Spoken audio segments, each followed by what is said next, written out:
Good morning, class. Let's start our study, students. Today we will discuss about heating element and applications of Joule's law of heating. Before to study this topic, first of all we revise our previous lecture. In previous lecture we deal about the symbols of the electric component. Then we deal about the Joule's law of heating and many applications of that is based on the Joule's law of heating. But in this lecture today we will discuss about कि which material is used in Joule's law of heating appliances, then on what mechanism Joule's law of heating appliances works. ठीक है, आज हम इन दो के बारे में पढ़ेंगे कि हीटिंग एलिमेंट्स क्या है और जो एप्लीकेशंस थी जूल्स लॉ ऑफ हीटिंग की उनमें क्या क्या मटेरियल होता है, क्या क्या उनकी प्रॉपर्टी होती है, किस बेस पे joules law of heating depend करता है. ठीक है, ये आज हमें पढ़ना है. आज हम स्टार्ट करते हैं सबसे पहले हमारा फर्स्ट टॉपिक हीटिंग एलिमेंट. किससे स्टार्ट करते हैं? हमारा first topic heating element. Students, heating element आप क्या समझ पा रहे हैं? एलिमेंट क्या होता है? कोई भी एक तत्व होता है जिसको आप कह रहे हो कि आप मेटल का कोई भी एलिमेंट्स हो सकता है. फिर उसके बाद हीटिंग एलिमेंट में ये कहता है कि आपकी एक ऐसा वायर होना चाहिए या आपकी एक ऐसी क्या होनी चाहिए, कोयल होनी चाहिए जो क्या करती है, अगर उसके अंदर से कंटिन्यूअसली एक लार्ज अमाउंट में क्या होता है, करंट पास होता है, तो उसके बाद अगर उसमें से कंटिन्यूअसली एक लार्ज अमाउंट में करंट पास होता है एक टाइम पीरियड के अंदर, तो वो क्या हो जाती है, गर्म हो जाती है. उसी को हम क्या बोलते हैं, हीटिंग एलिमेंट. क्या बोलते हैं हम? Heating element. की कोई भी एक थिन वायर था उसके अंदर से इलेक्ट्रिसिटी पास होती है, तो अगर वो गर्म हो जाती है, हॉट हो जाती है, हीट हो जाती है, उसमें हीट जनरेट होती है, तो वो एलिमेंट कैसा बोला जाता है आपका? Heating element. क्या बोला जाता है आपका? Heating element. उसके बाद फिर आपसे बात करेंगे हीटिंग एलिमेंट के अंदर. मैंने कल आपको बताया था नाइक्रोम.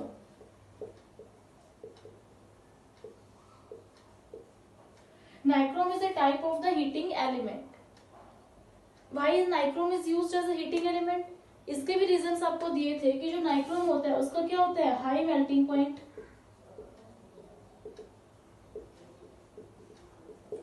लेस ऑक्सीडेशन,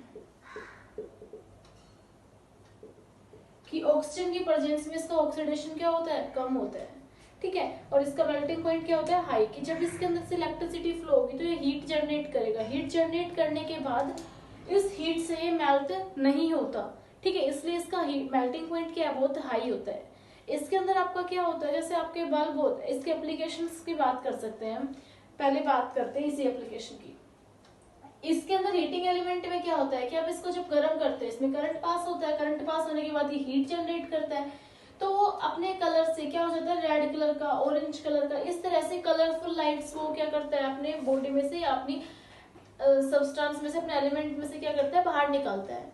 ठीक है, तो ये किसका था आपका? हीटिंग एलिमेंट था. वायर किसका यूज करते हो आप? नाइक्रोम का यूज करते हो. Why you use nichrome only? Because it has high melting point and less oxidation. Okay, अब बात किससे करते हैं हम? Applications of Joule's law of heating की. What are the application for Joule's law of heating? तो स्टूडेंट, सबसे पहले आपसे जूल्स लॉ ऑफ हीटिंग की एप्लीकेशन में मैं आपको बताना चाहती हूँ कि फर्स्ट क्या है इसकी, इनकैंडिसेंट बल्ब. कि जो आपका बल्ब होता है, अब ये CFL वाली बात नहीं कर रहे हम, पहले जो आपने देखे होंगे कभी, अब वो छोटे होंगे, अब तो बहुत कम यूज हो गए, कि जो ग्लास वाले आते थे जिनके बीच में एक वायर की टंगस्टन फिलामेंट की एक वायर होती थी और वो पूरा किससे, ग्लास से कवर होता था, राउंड शेप के ग्लास से, फ्लास्क टाइप में. उनको क्या बोलते हैं हम? बल्ब बोलते हैं. क्या बोलते हैं उनको? बल्ब बोलते हैं. ठीक है, उसके बाद आपसे इस बल्ब के अंदर क्या होता है, इसकी शेप किस तरह से होती है,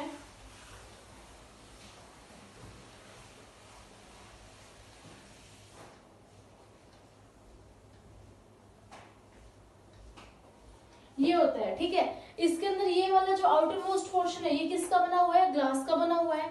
जो इसके अंदर यहाँ पे है ये वाला, ये क्या आपका एक फिलामेंट है. फिलामेंट मतलब आपका क्या होता है कि हीटिंग एलिमेंट है. क्या है आपका? एक हीटिंग एलिमेंट है. और ये हीटिंग एलिमेंट, इसको हमने नाम क्या दिया यहाँ पे? फिलामेंट. किसका दिया नाम? फिलामेंट. और ये फिलामेंट किससे बना होता है आपका? नाइक्रोम, सॉरी, टंगस्टन से. किससे बना होता है आपका? टंगस्टन से. ठीक है, फिलामेंट है. फिलामेंट क्या होता है? फिलामेंट एक ऐसा मटेरियल होता है जिसमें से इलेक्ट्रिसिटी पास होती है, तो वो गर्म होता है. गर्म होने के बाद वो कलरफुल लाइट क्या करता है, इमिट करता है, बाहर निकालता है, उसको हम क्या बोलते हैं, फिलामेंट बोलते हैं। तो जो आपका बल्ब होता है, बल्ब में आप कैसा फिलामेंट यूज करते हैं, टंगस्टन का फिलामेंट यूज करते हैं। और इसके अंदर जो ग्लास होता है, ग्लास और फिलामेंट के बीच में जो गैस फिल होती है, उस गैस का नाम क्या है आपका, आर्गन। क्या नाम है आपका, आर्गन। तो स्टूडेंट्स यहाँ से दो क्वेश्चन राइज होते हैं, मैम आप पूछ सकते हैं ma'am why you put only या why you use only the tungsten filament, why you don't use the nichrome. आपने नाइक्रोम यूज क्यों नहीं किया, आपने टंगस्टन यूज क्यों किया, आपने ऑक्सीजन फिल क्यों नहीं की, आर्गन फिल क्यों की। ठीक है, तो आप जैसे कोई टॉपिक पढ़ते हैं तो उसके रीजनिंग क्वेश्चन आपको हमेशा माइंड में पुटअप करने होते हैं कि व्हाई। अगर आपने व्हाई नहीं सीखा कि व्हाई, कि ये चीज कैसे होती है, क्यों होती है, तो आपको वो सब्जेक्ट पे आप मास्टर नहीं बन सकते। आपने सिर्फ हमने पढ़ा है उतना आपने पढ़ा तो सफिशिएंट नहीं होता, आपको हर चीज के पीछे रीजन पूछना होता है। अगर कोई बता देता है ठीक है, नहीं तो आप क्वेश्चन करके पुट करिए कि मैम ये क्यों हुआ।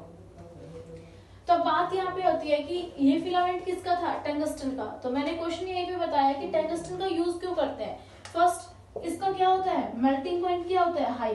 तो यहाँ पे क्या बोलोगे, high melting point, high melting point. Second आप टंगस्टन का यूज क्यों करते हैं बेटा, ये क्या करता है, after heating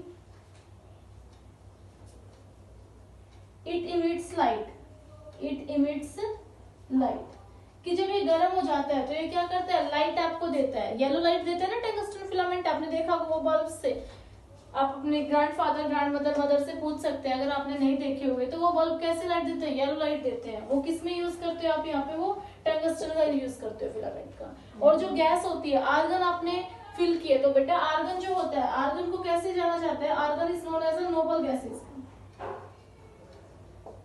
argon is known as the noble gases. Noble gases क्या होता है, it's second name is inert gas. Inert gas, inert gas का मतलब ये होता है कि रिएक्ट नहीं करती है, रिएक्ट आपस में नहीं करती। अगर ये टंगस्टन फिलामेंट आपका जो ये आपका फिलामेंट है, अगर इस ग्लास के अंदर और कोई गैस होती, ठीक है, आपकी ऑक्सीजन होती, तो ये क्या होता है, गर्म होने के बाद ऑक्सीडेशन कर लेता है, इसके ऊपर जंग लग जाता है ना, उस तरह से जंग लग जाता, फिर ये लाइट नहीं दे पाता।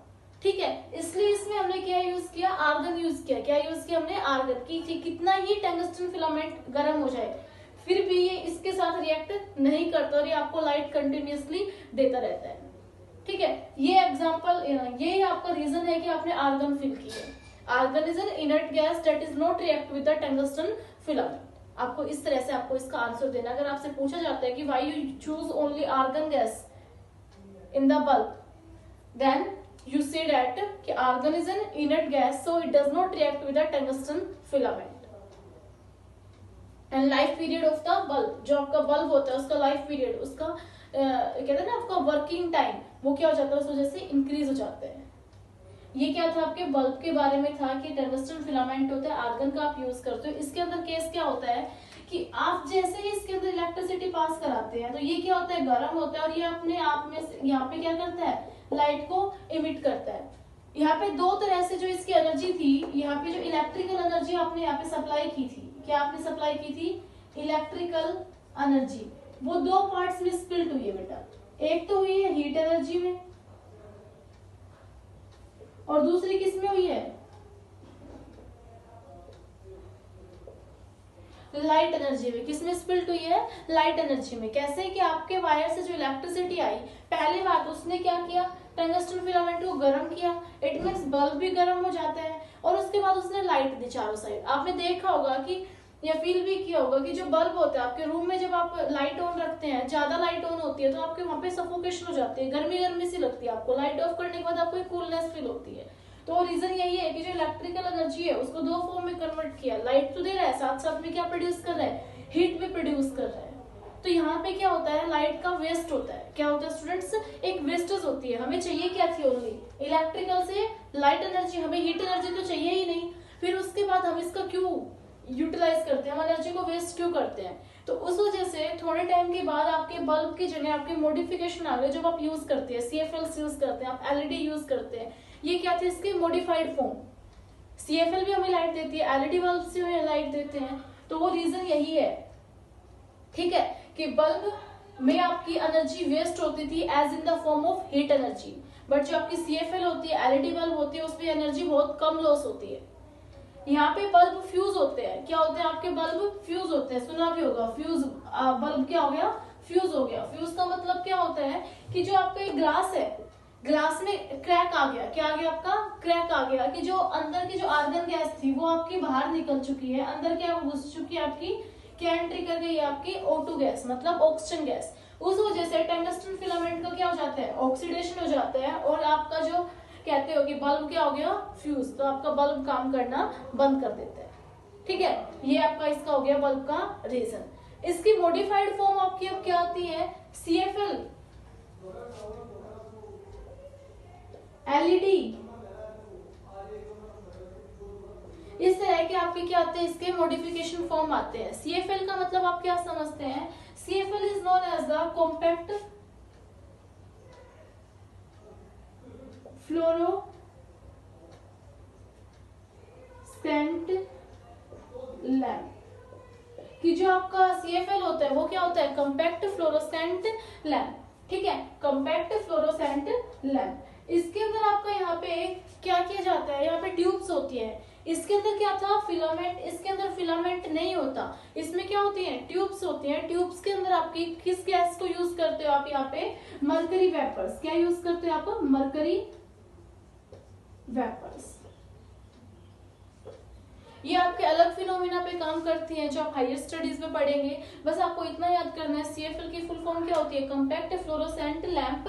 और उसके बाद ये किस लिए यूज की जाती है, ये आपकी जो पावर सप्लाई थी उसको ज्यादा यूटिलाइज करते हैं, ये क्या करती है कम यूटिलाइज करती है, उस वजह से इसमें एनर्जी भी आपकी ले भी कम रही है और आपको दे ज्यादा रही है, इनपुट कम है आउटपुट ज्यादा है, तो उस वजह से आप किसका यूज करते हैं CFL का। यहाँ से आपकी इलेक्ट्रिसिटी सेविंग भी होती है, कहते हैं ना सेव द इलेक्ट्रिसिटी, आपकी इलेक्ट्रिसिटी सेविंग्स भी इसमें होती है। इसकी फुल फॉर्म क्या थी कॉम्पैक्ट फ्लोरोसेंट लैंप। इसमें ट्यूब्स होती हैं आपकी LED में अपना, इसमें CFL में आप देखेंगे वो किससे फिल होती है मरकरी वेपर से, किससे फिल होती है आपकी मरकरी वेपर से।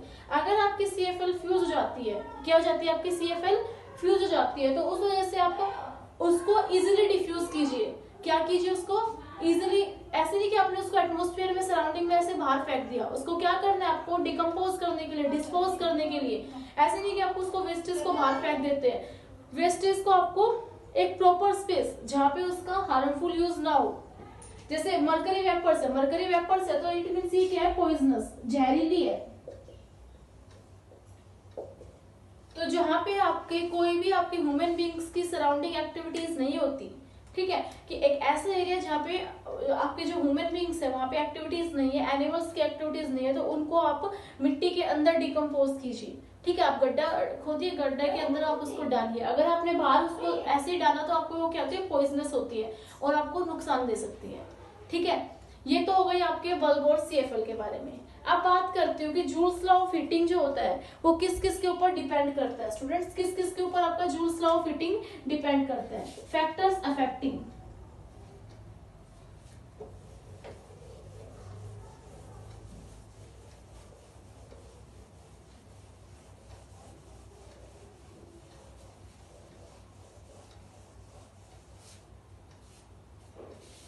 फैक्टर्स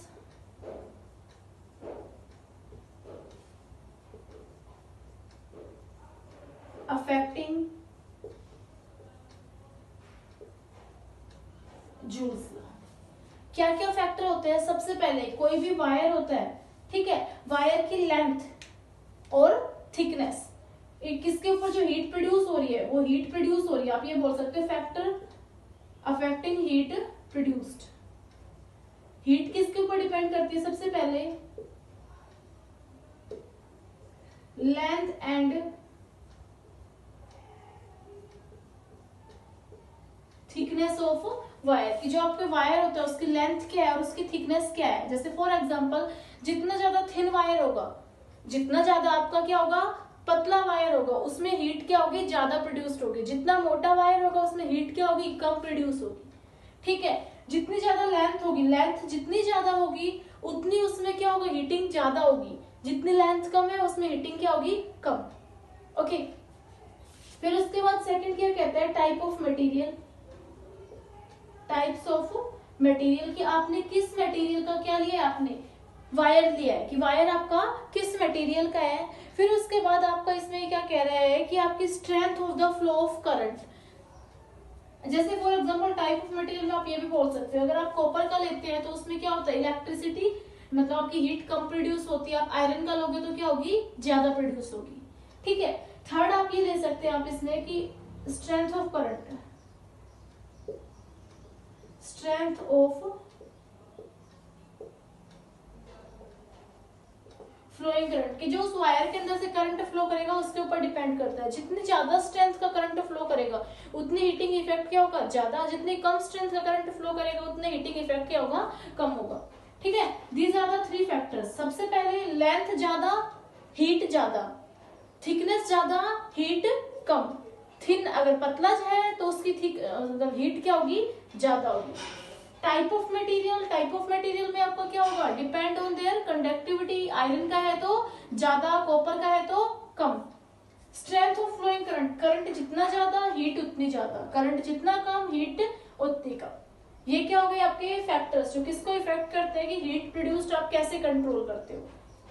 अब उसके बाद स्टूडेंट्स आपके सिलेबस में आपका यहाँ पे इसी की एप्लीकेशन में जूल्स लॉ ऑफ हीटिंग की एप्लीकेशन में सेकंड टॉपिक आता है, वो क्या होता है आपका इलेक्ट्रिक फ्यूज। क्या होता है आपका इलेक्ट्रिक फ्यूज। इलेक्ट्रिक फ्यूज के बारे में आप अच्छे से स्टडी कर चुके होंगे, कि ये स्टडी भी नहीं बोल सकते बट आप इस टॉपिक के बारे में आप अवेयर है। इलेक्ट्रिक फ्यूज क्या होता है, आपके सबके घर में फ्यूज वायर यूज होते हैं ना। फ्यूज आपके जैसे मीटर होता है, मीटर की सप्लाई के आसपास जो आपका इलेक्ट्रिक रूम होता है, ठीक है, वहां पे आपके क्या यूज होते हैं, फ्यूज यूज होते हैं। क्योंकि फ्यूज क्या है, फ्यूज आप अगर अपने पापा से पूछेंगे ना, अपने फादर से पूछेंगे तो फादर भी आपको बता देंगे फ्यूज क्या है, क्योंकि वो क्या है इससे वेल नोन है, क्योंकि वो डेली उस घर में अपने घर में क्या करते हैं, फ्यूज का यूज करते हैं। फ्यूज आपका एक सेफ्टी डिवाइस होता है, इसकी डेफिनेशन देख लेना, it is a safety device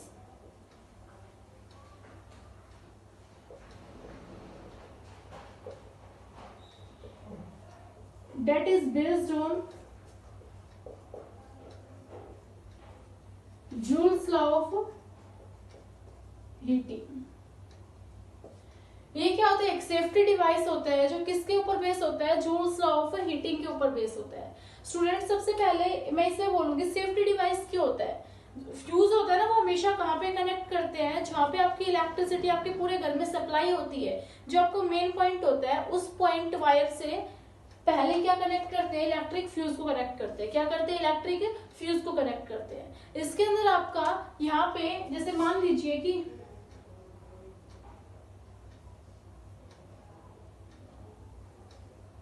एक आपका क्या होता है, वायर होता है, ये इस तरह का क्या होता है, वायर। यहाँ से आपकी मेन सप्लाई आ रही है और यहाँ से आपको घर में देनी है, तो उसके बीच में आप क्या कनेक्ट करते हैं, एक फ्यूज कनेक्ट करते हैं। फ्यूज किस लिए यूज किया जाता है कि आपके घर में आपको पता है कि हमारे इतना करंट फ्लो होता है, ठीक है, मतलब आप मान लीजिए हमारे 10 एम्पियर करंट यूज होता है, तो आप फ्यूज किसका लगाएंगे, उससे थोड़ा ज्यादा 13 एम्पियर का। काफी बार आपके घर पे क्या होता है, अगर सडनली तेज लाइट आ जाती है तो अप्लीकेंसेस क्या होते हैं, जल जाते हैं, ठीक है, बर्न हो जाते हैं। तो उसी की सेफ्टी के लिए क्या लगाया जाता है, फ्यूज लगाया जाता है कि घर के अंदर आपके शॉर्ट सर्किट्स की वजह से या एक्स्ट्रा करंट की वजह से फायर कैच ना करे, मतलब आग ना लगे, उसीलिए आपका फ्यूज यूज किया जाता है। इसीलिए इसको हम क्या बोलते हैं, सेफ्टी डिवाइस। और ये किसके ऊपर बेस है, joules law of heating. It means कि जूल्स लॉ ऑफ हीटिंग क्या कहता है कि जब ज्यादा करंट पास होगा या इसमें से करंट पास होता है तो वो क्या होता है, गर्म होता है। गर्म होने के बाद इसके अंदर यहाँ पे क्या होगा कि वायर इस तरह से उस मटेरियल का यूज किया जाता है कि इसमें से करंट पास हो, जो इसकी एक फिक्स लिमिट होती है, फिक्स लिमिट तक आप इसको यूज करना, ठीक है, ये यूज होता रहेगा। अगर सडनली ज्यादा करंट फ्लो हो गया तो ये क्या होगा, ज्यादा गर्म होने की वजह से मेल्ट हो जाएगा। क्या हो जाएगा, मेल्ट, और ये वायर आपका टूट जाएगा। क्या हो जाएगा, वायर आपका टूट जाएगा। उस वजह से आपकी यहाँ की सप्लाई यहाँ नहीं जा पाएगी, रास्ता क्या हो गया, उसका खत्म हो गया, बीच में से ब्रेक हो गया। और आपके घर पे जितने भी डिवाइस है, आपकी फ्रीज हो गई, आपके AC, cooler, fan, etcetera, there are various type of the electrical appliances in our house, they are safe due to a single fuse. ठीक है, एक सिंगल फ्यूज की हेल्प से वो क्या हो गए, बिल्कुल सेफ हो गए। ये यहाँ पे क्या कह रहा है, इलेक्ट्रिक फ्यूज के बारे में बताया कि कि मेन सप्लाई से हाउस को कनेक्ट करने के अंदर हाउस के कनेक्ट करते हैं, तो उससे बीच में हम क्या लगाते हैं, फ्यूज लगाते हैं। अगर सडनली आपके पावर सप्लाई में कोई प्रॉब्लम होती है और वो लार्ज अमाउंट में करंट पास कराते हैं, तो आपका फ्यूज क्या होता है, मेल्ट हो जाता है और वो आपके घर पे जितने भी एप्लीकेंसेस होते हैं उनको क्या कर देते हैं, सेव कर देते हैं। यहाँ पे इस फ्यूज की डिसीजन ये लिया जाता है कि अगर आपके पूरे घर में यूज होता है 20 एम्पियर्स, आपको पता है एम्पियर क्या होता है, it is a measurement of the current, ऐसा यूनिट ऑफ द करंट। अगर आपके पूरे घर की सप्लाई 20 एम्पियर्स है तो आपको जो ये लेते हो फ्यूज, आपको क्या लेना पड़ेगा, 25, 5 है तो आपको 8, 8 है तो 11, मतलब आपको कुछ एक थोड़ी ज्यादा अमाउंट में लेना पड़ता है फ्यूज की नॉर्मल अमाउंट तक आपके डिवाइसेस वर्क करे। अगर उससे ज्यादा करंट आता है तो ये मेल्ट हो जाएगा। ठीक है, यहाँ पे मैंने बल्ब बताया, आपको इलेक्ट्रिक फ्यूज बताया, तो इनको चूज करने के लिए ये नहीं है कि आप खुद कोई भी एक वायर ला के लगा देंगे वहां पे। आपको कोई भी फ्यूज यूज करना है, कोई भी इलेक्ट्रिकल एप्लीकेंसेस घर में यूज करते हैं, तो आपको हमेशा किसको प्रीफर करना चाहिए, ISI।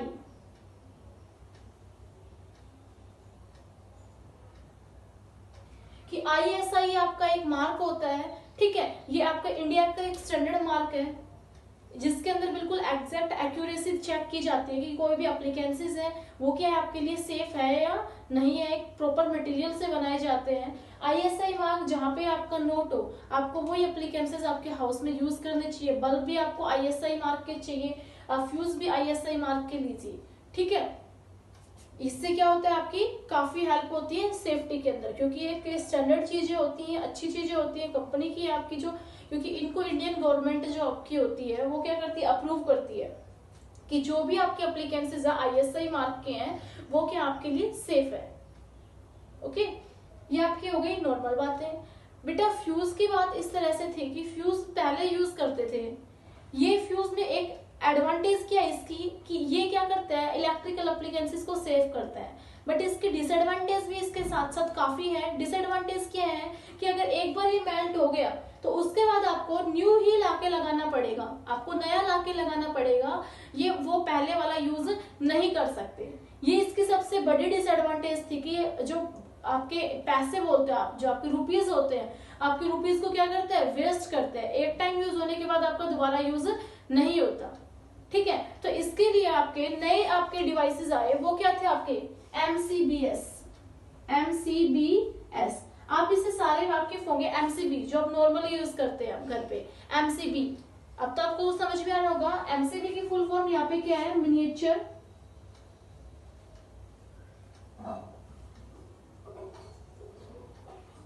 सर्किट्स आपका, और यहाँ पे बी के लिए आप बोर्ड्स यूज कर सकते हो या आप इसको लिए बोल सकते हो ब्रेकर्स। क्या है आपका, मिनिएचर सर्किट ब्रेकर्स।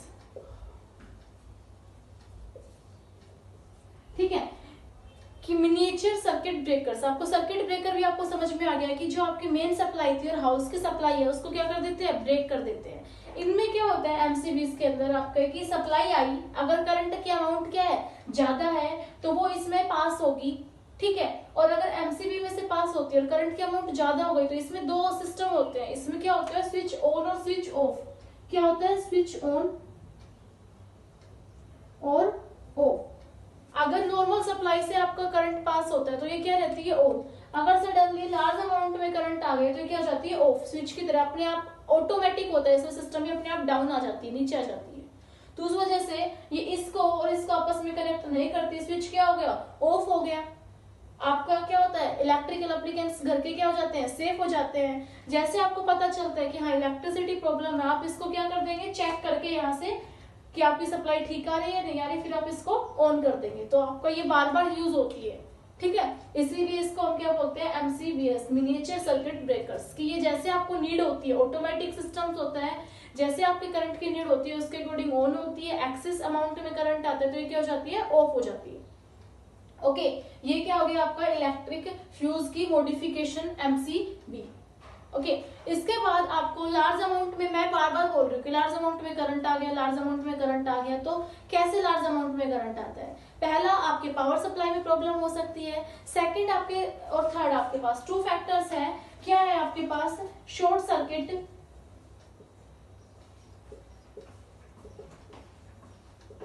और थर्ड क्या आपके पास, ओवरलोडिंग। क्या आपके पास, ओवरलोडिंग। शॉर्ट सर्किट क्या होता है स्टूडेंट्स? शॉर्ट सर्किट आपका वो इस तरह से आप ये बोल सकते हो कि आपके वायर्स होते हैं आपके हाउसेस में, ठीक है, आपके उनके ऊपर क्या होता है, एक मेटल वायर के ऊपर इंसुलेशन किया जाता है। अगर आपने देखा होगा रेड कलर का, ब्लैक कलर का, व्हाइट, येलो, इस तरह से उसके ऊपर रबड़ बैंड का क्या किया जाता है, इंसुलेशन कवर कोटिंग की जाती है। किसी भी रीजन से उनकी वो कोटिंग डिस्ट्रॉय हो जाती है और दो मेटल वायर, एक इस वायर का एक सेकंड वायर, दोनों आपस में गलती से टच हो जाते हैं। क्या हो जाते हैं?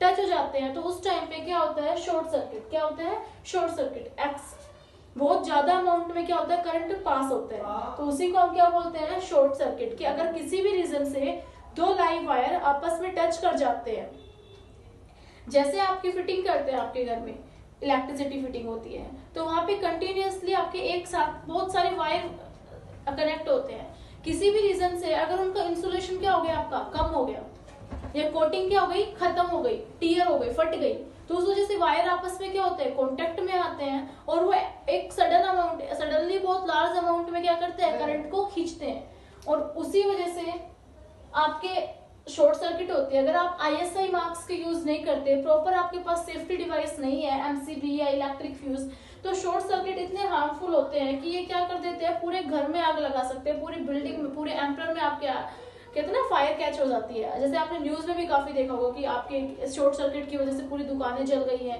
पूरा मार्केट खत्म हो गया है, घर जल गए हैं। तो वही रीजन है कि ये शॉर्ट सर्किट आपकी बहुत डेंजरस चीज है। तो इसीलिए इलेक्ट्रिसिटी आपकी जितने यूज की है उतना आपका इसमें नुकसान भी है, हार्मफुल भी है। अगर आप इसको सेफली यूज नहीं करते तो ये सब कुछ खत्म कर सकती है, इतनी इसमें कैचिंग पावर होती है, क्योंकि इजीली फायर कैच करती है। उसके बाद आता है थर्ड, ओवरलोडिंग। ओवरलोडिंग का मतलब क्या है?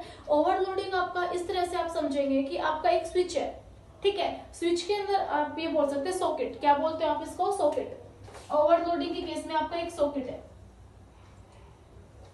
एक सॉकेट के अंदर आपने क्या लगाया? पहले तो आपने 3 होल्डर होते हैं ना आपके, कि जिसमें आप मल्टीपल डिवाइस कनेक्ट कर सकते हैं। एक सॉकेट था, सॉकेट एक ही सॉकेट से आपने 5-6 डिवाइस कनेक्ट कर दिए। एक साइड आपने उसी सॉकेट से आयरन कनेक्ट कर ली, सेकंड आपने मोबाइल चार्जर, थर्ड आप फैन वगैरह कोई आपने ऑन कर दिया, फोर्थ किसी और डिवाइस को आपने क्या कहते हो, आपने टोस्टर, इलेक्ट्रिक टोस्टर यूज कर दिया। तो उस तरह से एक सॉकेट पे आप कंटिन्यूअसली ज्यादा लोड डाल देते हैं, ज्यादा डिवाइसेस कनेक्ट कर देते हैं, तो उस टाइम पे आपका क्या होता है? ओवरलोडिंग। और ओवरलोडिंग की वजह से फिटिंग आपकी खराब हो सकती है, इलेक्ट्रिसिटी सप्लाई खराब हो सकती है और suddenly large amount current pass होगा और आपकी फायर कैच हो सकती है। तो ये दो बहुत सीरियस इशू है, शॉर्ट सर्किट और ओवरलोडिंग। इनको अच्छे से मतलब कहते हैं ना कि सेफ्टी बना के रखनी होती है। जैसे आप घर बनाते हैं, इलेक्ट्रिशियन आपके आते हैं, तो उनसे बिल्कुल अच्छे से, जितना अच्छा से अच्छा आप काम करा सकते हैं, वायर अच्छी क्वालिटीज के लाइए, चेक कीजिए कि वो किस तरह के मार्क के हो, ISI मार्क्स के हो। आप जो भी एप्लीकेंसेस यूज करते हैं वो ISI मार्क के हो। एक सॉकेट से आप ज्यादा एप्लीकेंसेस को कनेक्ट मत कीजिए। ये इससे आप क्या हो सकता है? आप शॉर्ट सर्किट से और ओवरलोडिंग से बच सकते हैं। ठीक है, आज हम इतना ही पढ़ेंगे।